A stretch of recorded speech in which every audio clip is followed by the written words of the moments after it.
O erro médico é um ato que causa dano ao paciente provocado por ato ou omissão do médico ou dos atuantes na área da saúde. Em 4 anos, no Brasil, o número de processos por erro médico cresceu 140% no Supremo Tribunal de Justiça.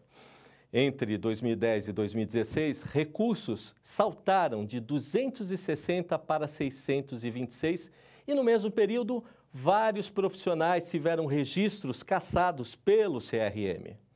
São casos já julgados nos tribunais estaduais que passam para a esfera superior quando uma das partes entra com o recurso. A cada 3 minutos, cerca de 2 brasileiros morrem em um hospital por consequência de um erro que poderia ser evitado. Essas falhas, chamadas de eventos adversos, representam problemas como os que vão desde o erro de dosagem ou de aplicação de medicamentos até o uso incorreto de equipamentos e infecção hospitalar.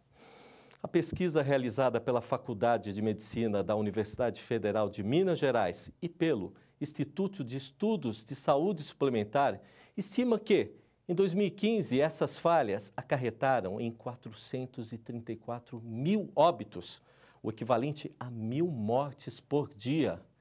Além do descaso com o paciente, não podemos esquecer as péssimas condições de trabalho e as jornadas exaustivas impostas aos médicos e aos servidores da saúde, sejam hospitais públicos ou particulares. Além das vidas perdidas, o estudo projeta que, em 2015, os eventos adversos consumiram entre 5,19 e 15,57 bilhões de reais de recursos da saúde privada brasileira. Não foi possível estimar as perdas para o Sistema Único de Saúde, o SUS, porque os valores pagos aos hospitais se originam de autorizações de internações hospitalares com enorme variação em todo o Brasil. Hoje vamos tratar deste tema doloroso visto pelo olhar clínico jurídico de um dos maiores especialistas do tema, o advogado Décio Policastro. Autor de livros Código do Processo Ético Profissional, Médico e sua aplicação, Erro médico e suas consequências jurídicas e Pacientes e médicos, seus direitos e responsabilidades. Bom, você está aqui, né, acompanhando nessa tarde o Questão de Justiça e pelas redes sociais, ali do Dr. Leopoldo, do programa Questão de Justiça, e participando com um amigo querido, que é o Dr. Décio Policastro. O Dr. Leopoldo vai participar hoje do programa, né? É sempre uma honra, principalmente conversando com um dos maiores especialistas nesse tema. Aliás, eu acho... Bom, eu sou fã da bioética, do erro médico, enfim, né, do direito civil propriamente dito. Eu acho que esse tema, ele é um tema de interesse do cidadão, Walter. Doutor Décio, eu fico muito feliz porque a gente havia conversado na semana passada, mas antes, o senhor como um bom professor, no anúncio que a gente teve do começo do programa, não é Supremo, é Superior Tribunal de Justiça. O senhor bem corrigiu, porque o pessoal olha mesmo. O que deixa, às vezes, a gente chateado, doutor Décio, é saber que no Brasil acontece tanto aí, a gente viu 438 mil mortes, né? E o senhor pegou um tema espinhoso para tratar na área do direito, porque isso deve até mexer muito com o senhor. Primeiro, como que se configura a questão do erro médico na justiça? Muito bem. Primeiramente, eu quero agradecer a oportunidade de estar aqui com vocês, o doutor Leopoldo, que representa aqui os colegas do Tatuapé, da subseção da Ordem dos Advogados de São Paulo, e o doutor Walter Siglione, figura conhecida de todos nós aqui e no nosso meio social. Então, respondendo à sua pergunta, eu diria o seguinte: o erro médico é uma infelicidade que ocorre com o melhor médico possível na sua atuação, pode ter esse acontecimento. Mas o número grande que nós falamos, nós precisamos levar em consideração o seguinte: imagine quantos voos nós temos diariamente no transporte aéreo. São inúmeros. Inúmeros, de minuto a minuto, né? quantos desastres aéreos nós temos? Proporcionalmente, são poucos, proporcionalmente ao número de voos que as pessoas são transportadas. Na medicina é a mesma coisa. Se nós considerarmos o número de consultas, atendimentos médicos, cirurgias, enfim, o universo todo da atuação médica, nós vamos ver proporcionalmente que não é muito elevado o número. Por quê? Porque os médicos procuram atuar da melhor maneira possível, mas sempre tem a infelicidade de ocorrer um desastre. Ocorre que, dentro da mídia, isso chama mais atenção, porque se trata de um ser humano, de uma vida humana que está em jogo, que pode causar uma sequela para o resto da vida do paciente. Então, eu não sei se a essa altura já estou respondendo sua pergunta, ou se você quer que eu acrescente mais alguma coisa em relação a isso. Eu vou passar, inclusive, uma pergunta já para o doutor Leopoldo para abrir, mas para continuar, na verdade, né? Porque eu acho, doutor Décio, que tem muita dúvida. Inclusive, os 3 livros que o senhor colocou, eu passei o olho em todos, assim, vorazmente, e vi ali várias dúvidas, inclusive das questões religiosas, né, que são pontuais, das questões de diagnóstico, né? Você quer fazer uma pergunta já? Na verdade, eu, enquanto aguardava aqui nos bastidores do programa, aliás, tive a grata satisfação de folhear o livro do professor, que inclusive ele trouxe um exemplar, eu achei maravilhosa a obra, e fiquei pensando, Walter, sinceramente, que, na verdade, o erro médico, pelo menos para mim, ele traduz aquela situação de que nós, seres humanos, claro, podemos, de certa forma, errar em algum momento. Agora, pensando no direito propriamente dito, eu fiquei pensando naquela situação envolvendo o chamado consentimento. Porque é o seguinte, quando alguém chega numa clínica, num hospital hoje, ou enfim, quando chega para ser submetido a um determinado procedimento, ele assina um documento. Ele assina um contrato, ele assina um documento, ele assina uma autorização, né, enfim.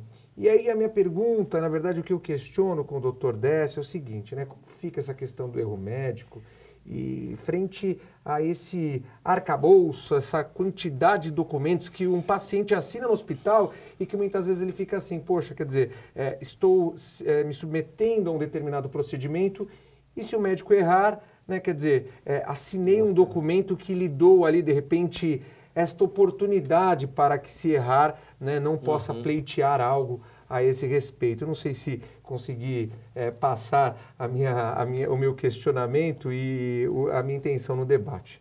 Mas é isso, doutor. O importante na área do direito, nós temos que considerar que o erro médico, ele é caracterizado pela noção da culpa. Negligência, imprudência, imperícia. Esses são os elementos da culpa. O que se condena é o erro crasso, o erro absurdo, aquele erro que decorre, por exemplo, ao invés de operar as amígdalas, o médico faz uma cirurgia totalmente errada, ou então, ao invés de detectar uma pneumonia, ele detecta um simples resfriado que pode levar o paciente à morte. Agora, a sua pergunta, doutor Leopoldo, ela é muito importante porque o termo de consentimento informado, que é o documento que as pessoas assinam quando vão ao hospital, é um documento importantíssimo, tanto para o médico quanto para o paciente. Ocorre o seguinte, eu tenho criticado muito que quando o paciente chega ao hospital, naquele calor, naquela angústia, naquela ansiedade, dão um documento em branco para o paciente assinar. Então, não se explica o que ele está, os procedimentos que ele vai ter que superar. Então, veja o que ocorre. O documento chama-se Termo de Consentimento Informado. Significa o seguinte, o médico tem o dever de dizer ao paciente qual é o procedimento que o paciente vai suportar. E tanto no diagnóstico, quando ele vai fazer os exames para obter o diagnóstico, aqueles exames todos que antecedem o atendimento médico, ele tem que explicar que ele vai se submeter a uma série de exames para determinada finalidade. Por isso chamam até informado e esclarecido. Exatamente. Né? No direito italiano. Exatamente. Fala-se consentimento, não é só um simples consentimento, é consentimento informado, não é? Quer dizer, o paciente está recebendo todas as informações, porque ele tem o direito de saber o que vai se passar com ele. Porque o corpo é dele, ele pode se recusar a certos procedimentos. Não aceito esse encaminhamento médico, não aceito essa proposta médica e pode até sugerir outras. Aliás, o nosso próprio Código Penal, nas futuras alterações do Código Penal, na proposta de reforma, vem aquela questão, né, simplesmente do meu futuro, né, os casos de eutanásia, mudanças nessa legislação, porque hoje, por exemplo, né, quer dizer, a minha participação no meu destino, né, na minha vida, quer dizer, na terminalidade da vida. Então, exatamente. Enfim, esse consentimento ele acaba... A grande revolução que teve no mundo médico, e agora estou falando do Código de Ética Médica, sim. Antigamente o médico era o senhor absoluto. Ele não admitia que o paciente desse a posição dele, paciente. O código que está em vigor, o Código de Ética Médica, ele já deu uma abertura muito grande.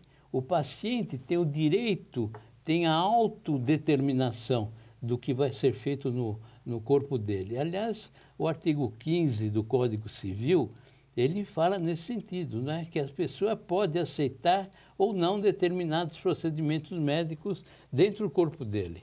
E a proposta do Código Penal é a mesma coisa. Ninguém pode ser constrangido a passar sobre um atendimento médico ou ser forçado ou induzido a fazer alguma coisa que ele não queira.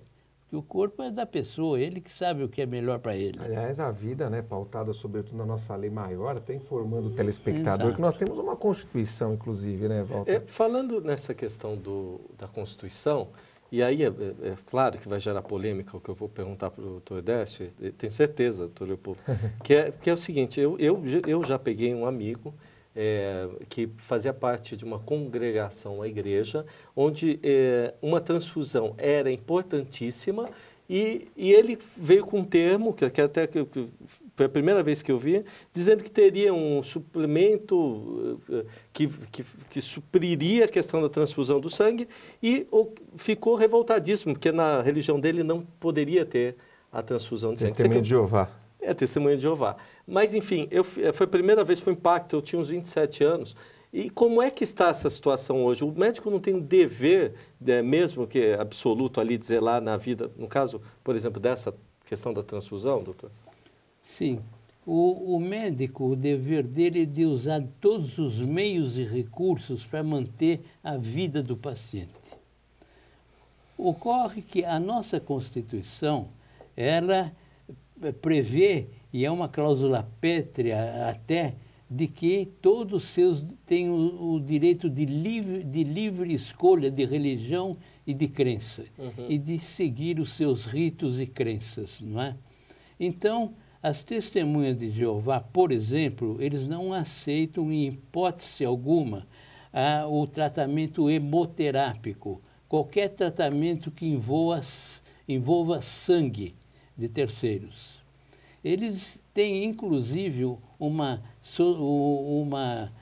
associação, vamos dizer, que chama-se COLI, que ela orienta outros tratamentos que não seja transfusão de sangue.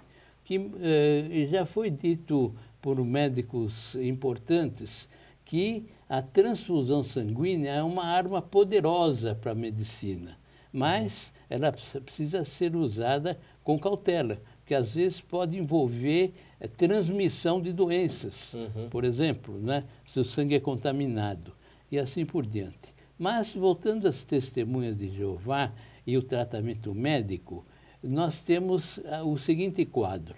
O médico, ele tem, em princípio, de observar a liberdade, a autonomia da vontade do paciente. Essa é a regra básica.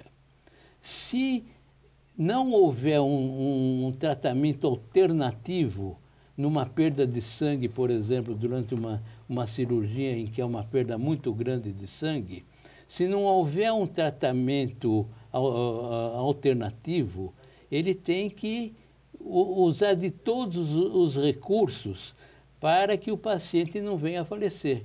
Então, a decisão dele é uma decisão vital, é importante, porque se ele não praticar tudo que a medicina propõe, ocorre, vamos cair lá no Código Penal, não é? A omissão de socorro. Ele deixou de praticar um ato, omitiu o socorro da pessoa. Aliás, eu vejo dois direitos aí, de um lado a liberdade e de outro lado a vida, né? E pensando nesse aspecto, ora, pensar em qualquer direito sem a vida, doutor, não sei sua opinião, mas eu acho que todos ficam perdidos. Não, então, né? Aparentemente, haveria uma contradição. De um lado, a Constituição determina que se observe as crenças, a religiosidade da pessoa e, enfim, os dogmas. E, de outro lado, nós temos as leis, não é? Se o médico não atender o paciente e o paciente vier a falecer, o que acontece?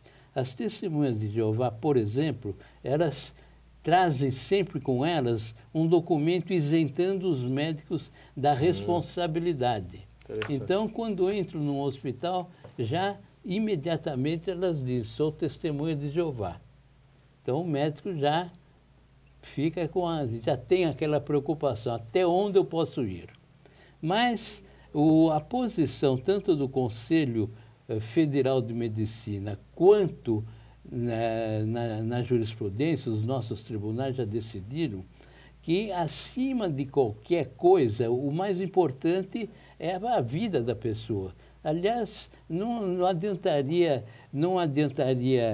ter qualquer legislação que protegesse, porque, antes de tudo, tem que ser protegida a vida da pessoa e não a crença as crenças que as pessoas seguem.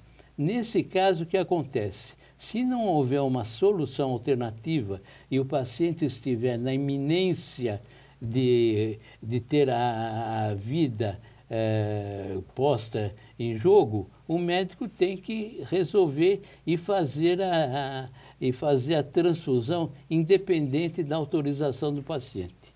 E ele, nesses casos, muitos pacientes já tiveram oportunidade de ir na justiça para reclamar contra o médico por não ter seguido a vontade dele, paciente, mas os tribunais já decidiram e hoje a jurisprudência já é pacífica nesse sentido.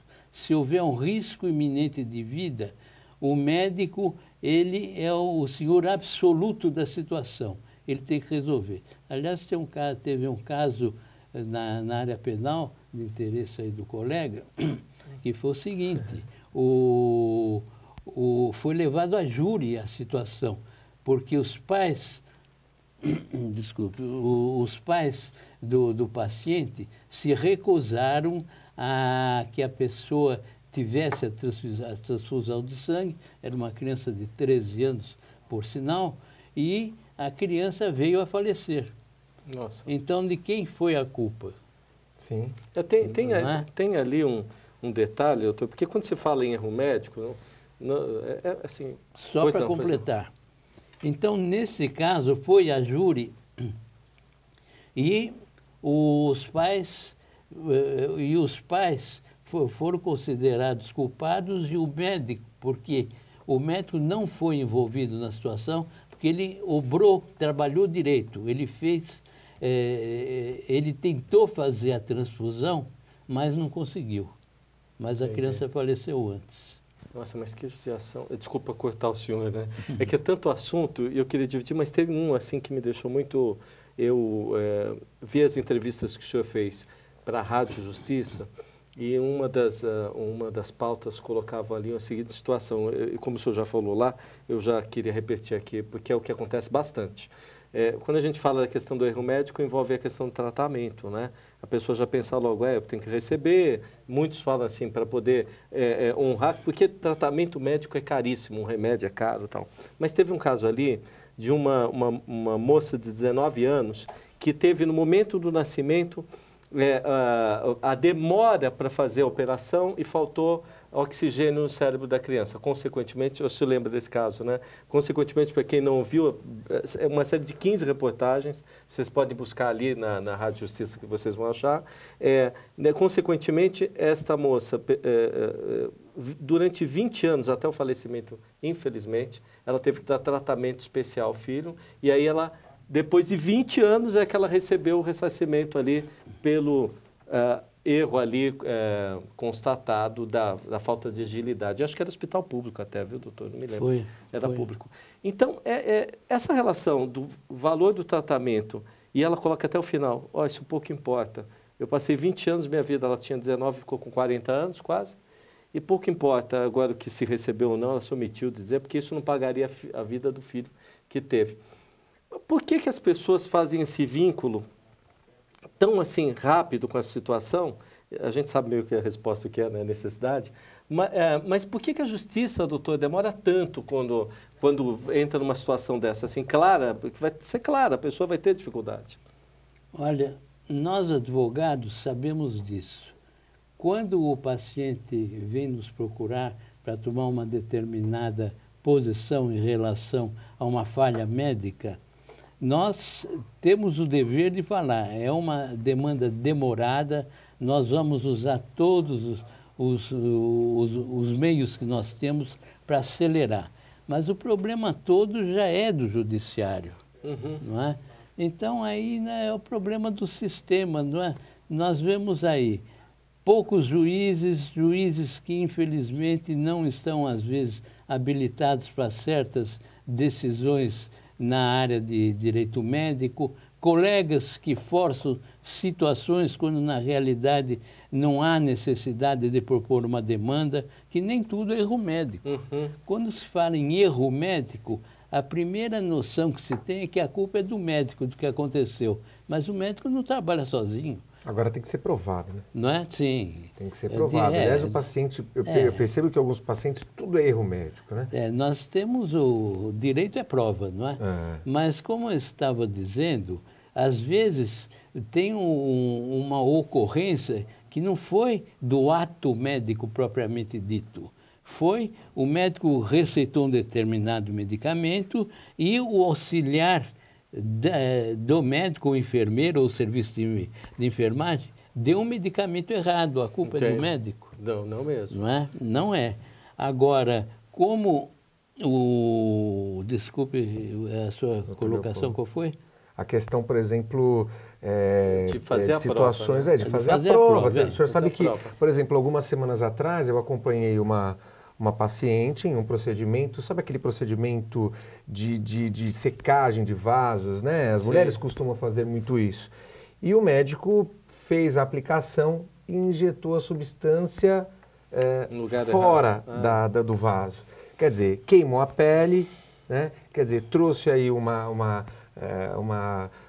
ferida que se associa, por exemplo, a uma queimadura de 2º grau, quer dizer, queimou a pele, e aí fica aquela questão, né? Como que eu vou provar, por exemplo, se aquela ferida se originou realmente de um procedimento de erro médico ou se, por exemplo, foi uma literal alergia, que é assim que eles colocam, né? Como que eu vou comprovar, né? Fica difícil. Nós temos que distinguir o seguinte, o caso que o colega está mencionando é um caso típico de erro médico. Agora, temos outros caminhos. O erro médico, como é que se prova? Quem é o senhor da ciência? É o médico. Em princípio, nós sabemos que quem alega tem o dever de provar o que está alegando. O réu, ele deve mostrar que o autor da demanda ou a vítima está alegando não é verdadeiro ou que ele trabalhou dentro de todo o sistema técnico correto e ocasionou aquele efeito danoso. Como é que vai provar isso? Bem, nós temos a situação da inversão do direito de prova, que está no artigo 14 do Código do Consumidor, não é? Porque a prestação de serviço, ainda mais em certas situações como essa, tem que ser facilitada a situação da vítima. Então, o Código do Consumidor estabelece, nesse caso, essa possibilidade da inversão do ônus da prova. Então, o juiz vai verificar se é uma questão de prova difícil para a vítima, ele pode inverter a produção da prova. E cabe ao médico demonstrar que ele agiu dentro da técnica correta, com todo o cuidado possível, mas que, em decorrência de um problema orgânico qualquer do paciente, idade, por exemplo, uma outra situação qualquer, uma hemorragia inesperada, quer dizer, algo que comprove, que traga contra a prova. Exatamente. Se houver uma prova nesse sentido, ele é excluído, a responsabilidade dele é excluída. O senhor sabe que eu fiquei pensando também? Os procedimentos de obstetrícia que são realizados hoje em hospitais, sejam eles públicos ou privados, públicos ou particulares, eu tenho percebido o seguinte, que nós temos observado a figura do médico que está à frente ali da responsabilidade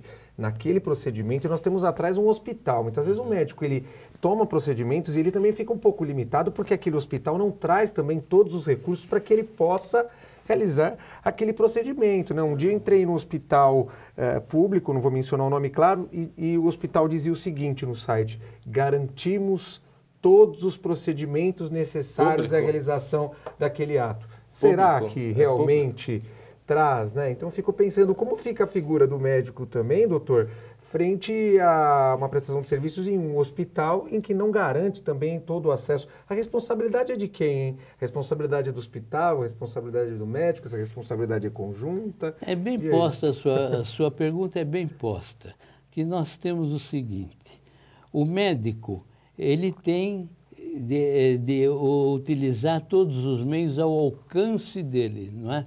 Se ele observa que o hospital onde ele vai atender o paciente não tem os recursos necessários, ele pode se recusar a atender o paciente naquele hospital e deve até denunciar para a autoridade competente, não é?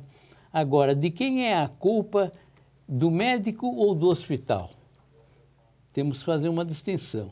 Se o médico é um médico escolhido pelo paciente, a responsabilidade é do médico.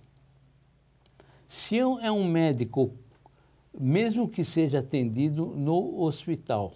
Entendo. Agora, o hospital, se não tiver recursos, ele pode se recusar a atender naquele hospital.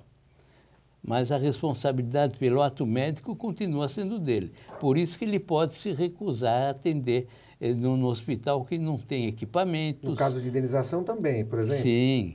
Agora, quando ele é uma pessoa ligada ao hospital, ou contratada, ou enfim, que subordinada ao hospital, a responsabilidade é conjunta, é dos dois. Entendo. É solidária. Então, a demanda pode ser proposta contra o médico e contra o hospital ou contra ambos. Entendo. Agora, o senhor acha que no Brasil que a gente está, eu sei que é uma resposta um pouco politizada, né? Politiqueira, vamos dizer assim, mas assim, como é que se dá algum tipo de tratamento se a gente sabe que a saúde, nesse patamar que o senhor colocou, a gente sabe que, por exemplo, saúde pública é um caos aqui, né? O cara não tem nada, demanda, não tem atadura, não tem médico, não tem nada. Como é que fica esses casos assim, doutor? Os médicos, por caridade ou por dever pelo juramento que eles fazem, quando ingressam na profissão, de atender todas as pessoas, principalmente nos casos de urgência e de emergência, às vezes eles fazem o possível, mesmo que o hospital não tenha condições, é o que ocorre aí com esses hospitais que nós sabemos que não têm recursos, né? Ou pronto-socorros, ou ambulatórios, etc. Não é? Mas, em princípio, ele pode e deve se recusar. Ou levar o paciente para outro hospital, ou ainda mais se é caso de urgência e emergência, nenhum hospital pode se recusar a atender. É o que eu tenho. E também não pode exigir pagamentos antecipados. O senhor sabe que crime. uma das coisas dessa, que é bom falar com o senhor, né? Porque tem várias pessoas que vão visitar aí os hospitais públicos hoje, inclusive com o país todo que está passando esse problema sério, né?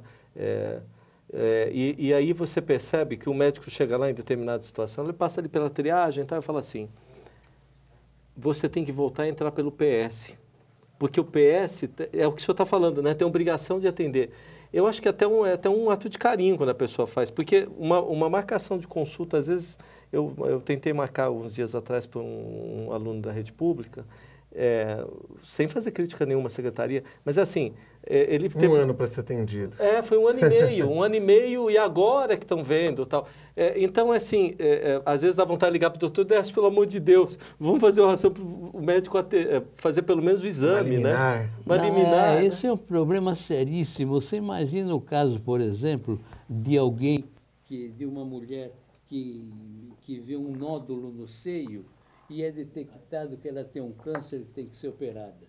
Vai marcar a cirurgia, demora 1, 2 anos. Acabou, né? Chegou lá, já morreu. É um absurdo. Então, para esses casos, daí o pessoal fala muito, não, a judicialização da medicina.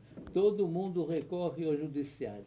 O caminho que você tem é justamente tentar uma medida cautelar, pedir para o juízo esclarecer e o juiz vai determinar, porque existe decisões quando não há vaga nem possibilidade de atendimento na rede pública. O órgão público tem o dever de internar em hospital privado. Entendi. Aí eu acho que até é louvável. Agora, tudo isso é bonito.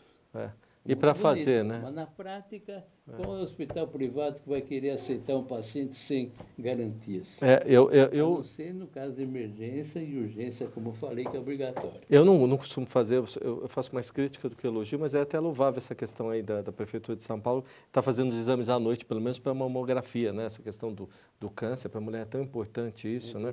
Como tem homem também que não tem...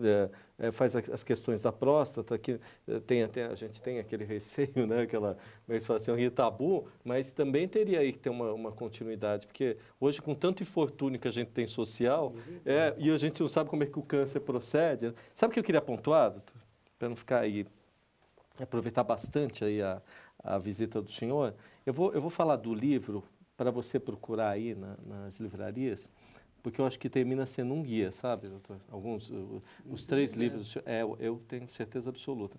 E aí tem casos aqui, doutor, por exemplo, esse Pacientes e Médicos, Seus Direitos e Responsabilidades, tem aqui um lado que está falando assim, sobre a questão da troca e escolha do médico. Olha que interessante, doutor Leopoldo. É interessante. Olha, porque assim... Está falando da segunda opinião médica, é isso? eu estou falando, quando o paciente pode escolher o médico e também quando a gente fala aqui, quer ver? Eu pontuei algumas coisas do texto, o senhor até falou, você não mandou a pauta, não precisa, está tão claro o livro do senhor. Aqui tem, olha... quando o paciente... Eu tive uma aula ali antes do programa. Pois viu? porque ele é muito dinâmico. Ele é muito... O livro do senhor tem um amparo muito jurídico, mas ele é muito dinâmico nesse aspecto. Eu queria um livro para sortear na minha próxima entrega de carteiras. Eu também estou brigando por isso aí. Você também estou brigando. Mas o senhor tem que levar lá o doutor para poder fazer o sorteio. Aliás, já está feito o convite. Muito obrigado. Olha aqui, doutor. Quando o paciente escolhe o médico, ele está com o médico, quer escolher outro. Na advocacia, às vezes, acontece isso, né? Subestabelece, né? Sim. Eu não estou contente com o meu médico. Às vezes ele é durão, é um Dr. House da vida aí, e eu quero trocar de médico. Tem direito? Vou pontuar essas... Estou no meio do tratamento. Câncer, tem direito? Tem. É um direito do paciente escolher o médico. Aliás, por esses dias...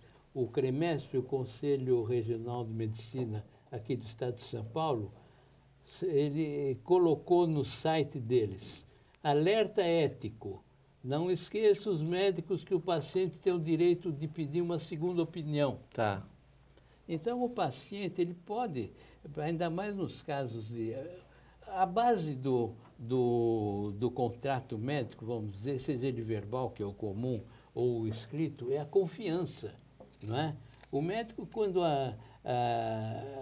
o paciente, quando consulta o médico, eles ficam numa situação bem próxima, não é? de uma confiança extrema.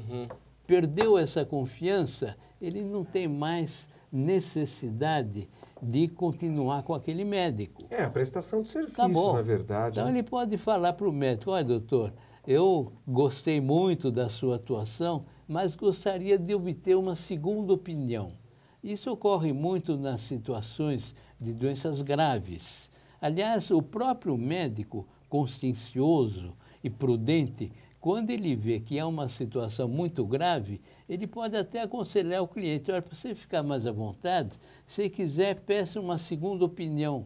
Se não se satisfizer com essa segunda, peça uma terceira, ou quantas queiram até chegar a uma conclusão, não é? O que não pode é exagerar, evidentemente, não é? Agora, quando o médico transfere o paciente para um outro médico, ele é obrigado a dar todo o atendimento, encaminhar, informar o colega da situação e assim por diante, do estado do paciente, não é? Mas não pode haver recusa, é um direito do paciente obter uma segunda opinião médica. Agora eu vou para o livro, eu vou nomeando os livros, que eu acho que assim, interligando os assuntos, né? Aqui, ó, no livro Erro Médico e Suas Consequências Jurídicas, a gente fala da questão do erro no diagnóstico. Quer dizer, estou fazendo um link aí, o médico tal, aí viu que o diagnóstico, o outro médico pede um outro exame e o diagnóstico deu uma outra situação. E aí, dá uma proporção de danos para aquele primeiro tratamento? Veja, o diagnóstico em si, ele não é indenizável, porque o médico, primeiro, o que é indenizável é aquele diagnóstico afoito. Não é? Você vai no médico, o médico fala, você está com uma doença gravíssima, com câncer no pulmão. Não mandou fazer exame nenhum, não teve cuidados, etc. Não é? Antigamente, os erros de diagnósticos eram mais constantes, porque não existiam os recursos técnicos que existem hoje. Hoje, a medicina ela está protegida por uma série de exames aí que podem ser feitos, não é? Então, o médico não pode dar um diagnóstico afoito. Ele pode pensar com ele e anotar. Por isso tem a anamnese. A anamnese é aquela situação, você senta para conversar com o médico, ele quer saber o histórico, o que passou, o que você está sentindo, assim por diante, não é? Porque os bons diagnósticos, eles às vezes saem dessa anamnese que se chama, dessas informações, não é?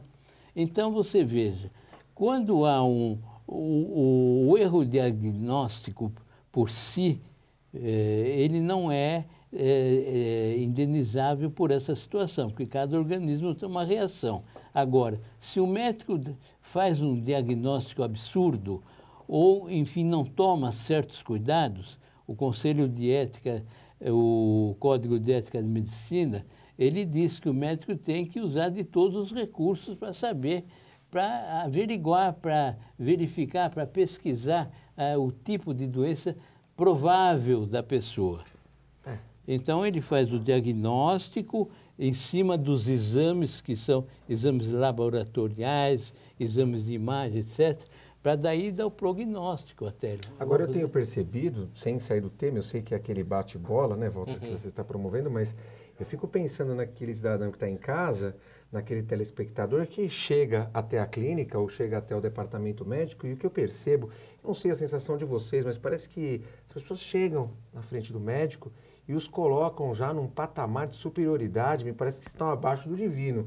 E não é bem assim, eu acho que é uma prestação de serviço, uma profissão como todas as outras, né? Claro, com todas as suas peculiaridades e as nossas homenagens, mas eu acho que o cidadão que está em casa deve sempre se precaver e verificar quem é esse profissional. Não sei o recado do Dr. Décio em relação a isso, principalmente buscando evitar qualquer tipo de contratação de alguém que não tem os mínimos requisitos. É evidente.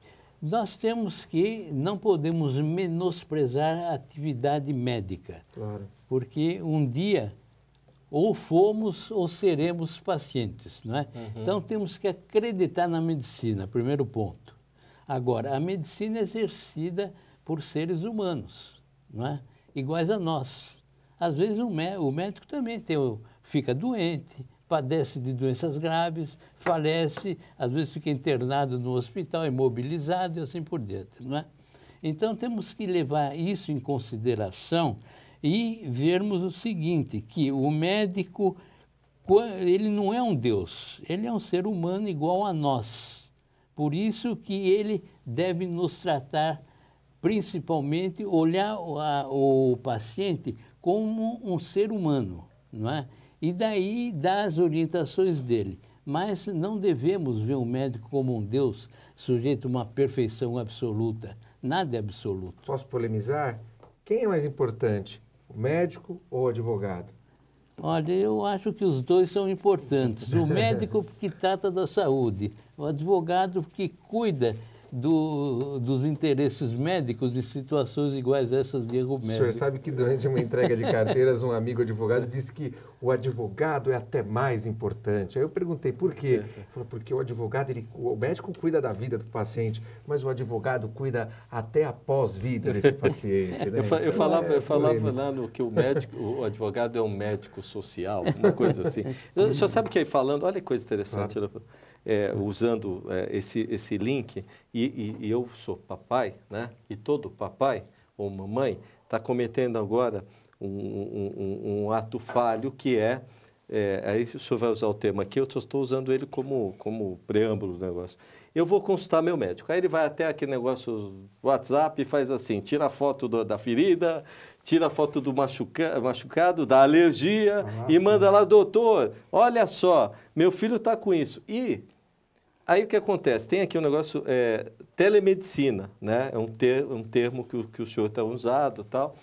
Eu já fiz também, né? Porque às vezes você está lá longe, principalmente com criança, você fala assim, vou tirar a foto do WhatsApp e mandar lá para ver. Até parece que dá para ver pela foto que o meu filho ia ter. Como é que funciona isso hoje? Não, a colocação não é bem essa que você está trazendo. Telemedicina é outra coisa. Então, nós precisamos, eu vou explicar.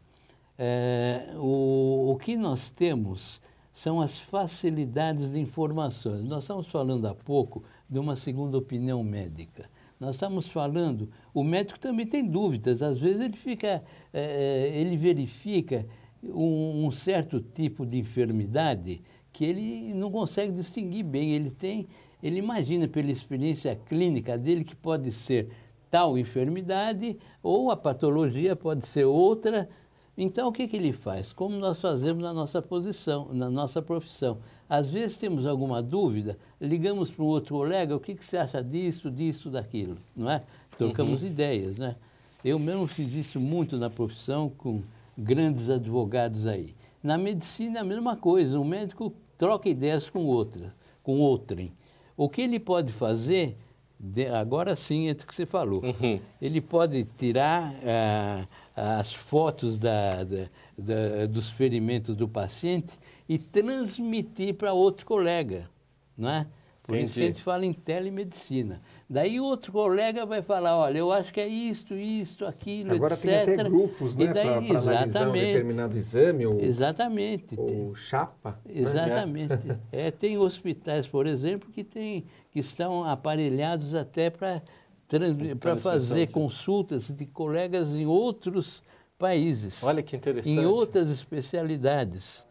Não é? Puxa vida. Então, quando se fala em telemedicina, é nesse sentido. Agora, é diferente do Dr. Google, é outra história. Isso é interessante o senhor falar. Dr. Google é triste. Isso é seríssimo, pelo seguinte, porque, aliás, é um defeito de todos nós. Deu uma caspa na unha, vamos dizer assim, vamos lá no Google, o que é isso? É isso, isso, isso. Daí imprime tudo aquilo, vai consultar o médico. Olha, doutor, é isso, está no Google. Quer dizer, não tem cabimento, né?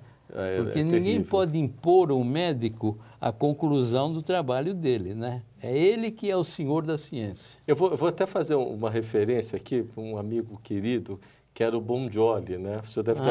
O Carlos Bongioli. O Carlos Bongioli, ele foi advogado, entrou pelo Quinto e tal, já falecido, amigo nosso. Mas falando do Dr. Google, eu acho que ele era uma parte de consulta do Google. Eu nunca vi uma pessoa entrar na farmácia e falar de tanto componente de remédio como o Bongioli. Ele sabia tudo, Leopoldo, tudo. Só para lembrar que tempo você conhece muito de remédio, você aprendeu com ele, né? Nossa, mas você não tem noção. O senhor lembra, né? Ele estava na farmácia e comentar, porque...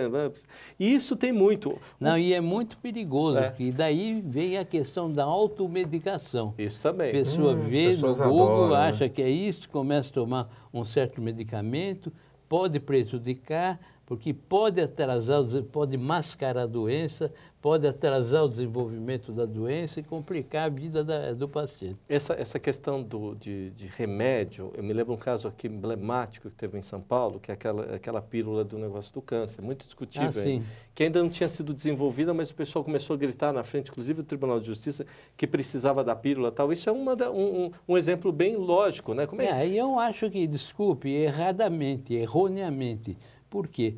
Porque qualquer medicamento ele tem que passar por critérios científicos para ser aprovados, né? Precisa ter testado, precisa ser os laboratórios.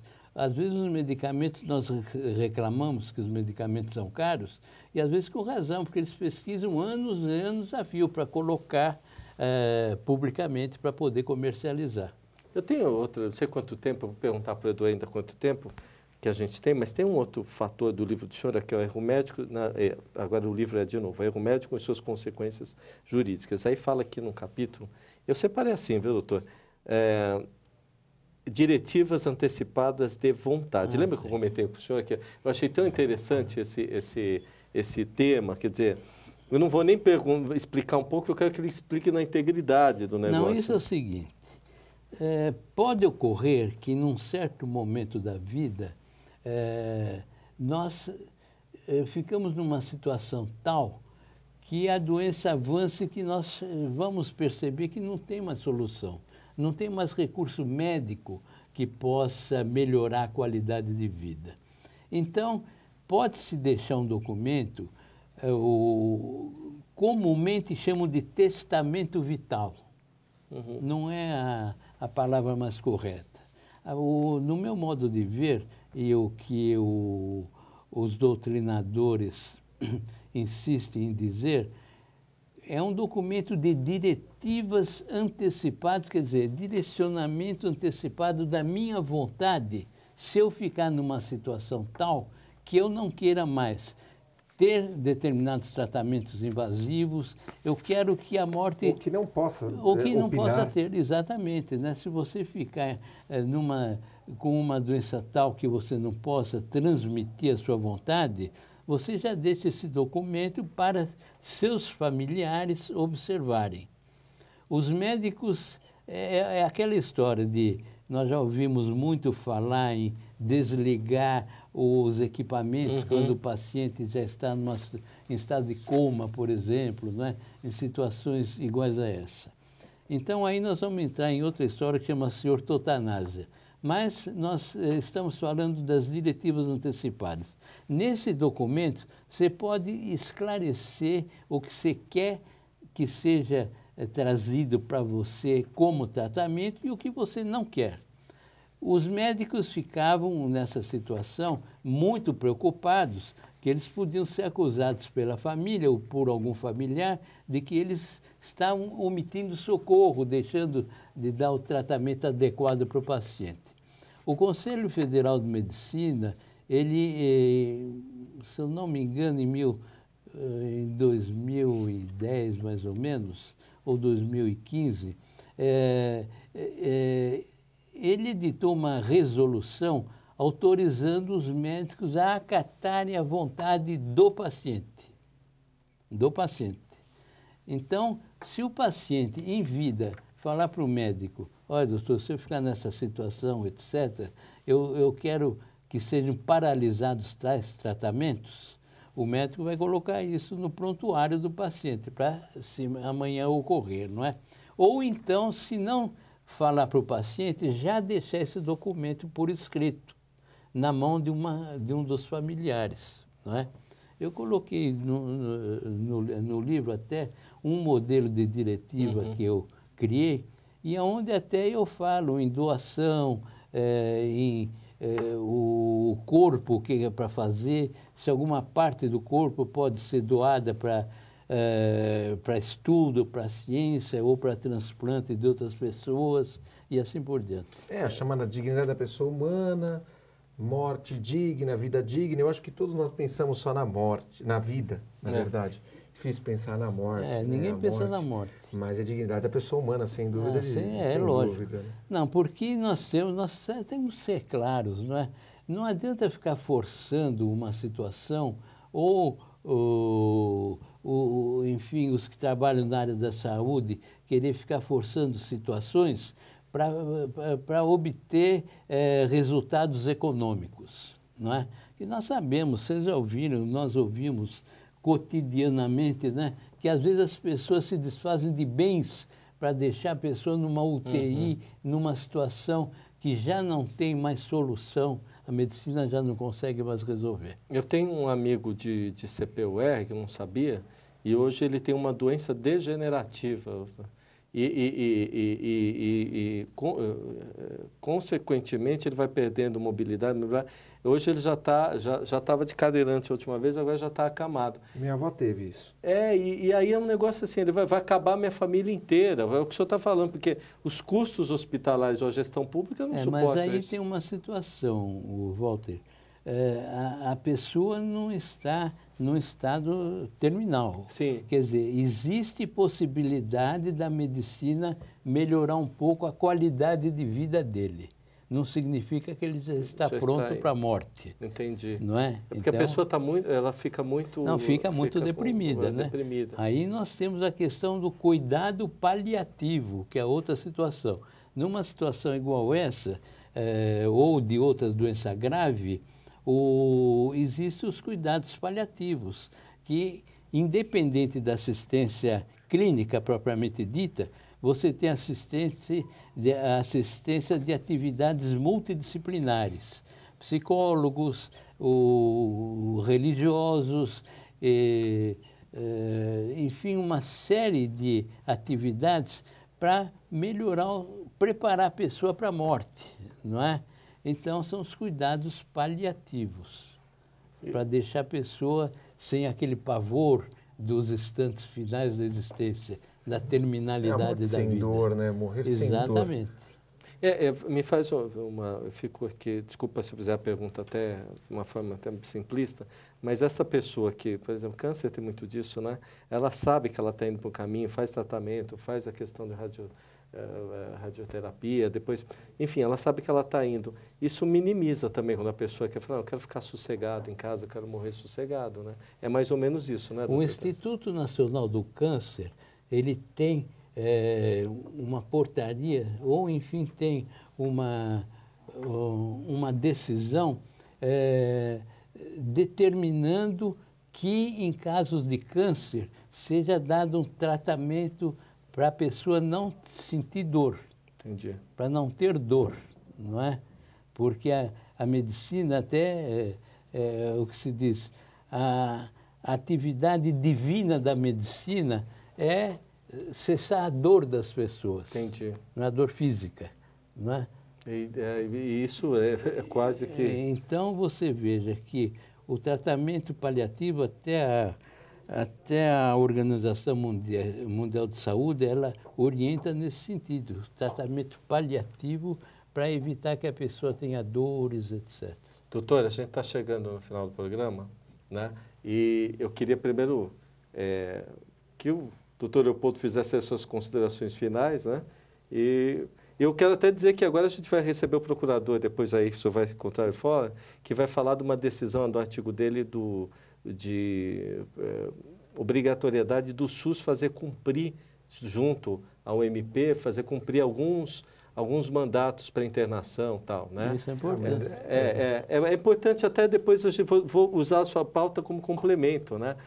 Deixa as suas considerações finais. É o mundo finais. do direito, né? Eu acho fantástico. Na verdade, Queria aqui só agradecer a oportunidade de participar com esse colega, que é o Dr. Décio, que é uma referência no mundo do direito, principalmente sobre esse assunto. Tenho um respeito muito grande pelo colega, que tem uma história na advocacia. Eu acho importante, né? Quer dizer, os seus ensinamentos vão além do jurídico, né? Mas vem aquele ideal desse jurista, né, de muito tempo, que é trazer um pouquinho de cidadania para quem está em casa. De qualquer forma, eu quero cumprimentar você, telespectador que estava nos assistindo, quero cumprimentar quem está nas redes sociais ao vivo conosco, dizer que participar do programa Questão de Justiça com certeza é sempre aprender um pouco mais e, se me permite, Walter, convidar aqueles que estão nos assistindo para continuarem clicando ali nas redes sociais e assistirem o seu programa, né? Você, Walter, que é sempre também, que tem todo o respeito da nossa advocacia também por esse trabalho de difundir o direito. Obrigado, doutor Leopoldo. Eu fiquei lisonjeado. Né? Mas eu fiquei lisonjeado muito eu esperei muita visita.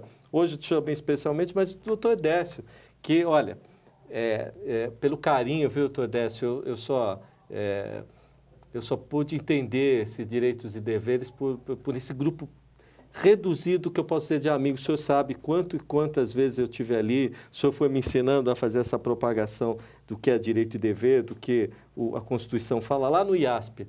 São longos anos de gente muito boa, muito importante para o país. Eu queria agradecer ao senhor, mas queria que o senhor deixasse sua mensagem final aí, essa pessoa que hoje aí padece aí com tanta, né, dor nesse momento, seja por erro, por doença, enfim, por essas questões que atrapalham aí o cotidiano, o dia a dia. Mas falando em carinho, eu quero agradecer o carinho dos seus espectadores, das pessoas que nos assistiram, não é? E, evidente, todos nós sabemos, a morte é a única certeza da vida. Então, temos que estarmos preparados para isso. Mas, por outro lado, jamais nós podemos deixar de lado os tratamentos médicos, assistência médica, etc. Porque erro médico, podemos dizer que não é uma regra, é uma exceção. Mas pode acontecer, infelizmente pode acontecer, porque errar é humano. Agora, o que não podemos admitir são erros absurdos, erros crassos, decorrentes de falta de preparo dos nossos médicos, que às vezes a culpa não é deles de existirem escolas aí que não têm o devido preparo, nem o devido equipamento. Muito obrigado a todos, uma boa tarde. E a você, Walter, meu grande abraço. O senhor que é um querido, um amigo, e um amigo também de quem nos veio. Quero convidar a sua volta, porque isso aqui é tema que não vai parar, viu, doutor? É um tema muito complexo, né? Doutor Leopoldo, obrigado. Eu vou na palestra que o senhor vai promover lá no Tatuapé sobre erro médico. Opa, com certeza. A você que nos assistiu aí no Questão de Justiça, né, nas tardes, nas manhãs, enfim, a gente tem um amplo acesso na programação e nas redes sociais. Né? Um abraço forte, esse carinho especial, a gente trazendo sempre aí pessoas que têm realmente o que dizer, o que falar, o que promover para o seu bem-estar, para o seu momento de cidadania. Abraço. Este programa tem o apoio da TV Interação, Associação Vida e Trabalho e da Ordem dos Advogados do Brasil, Seção São Paulo.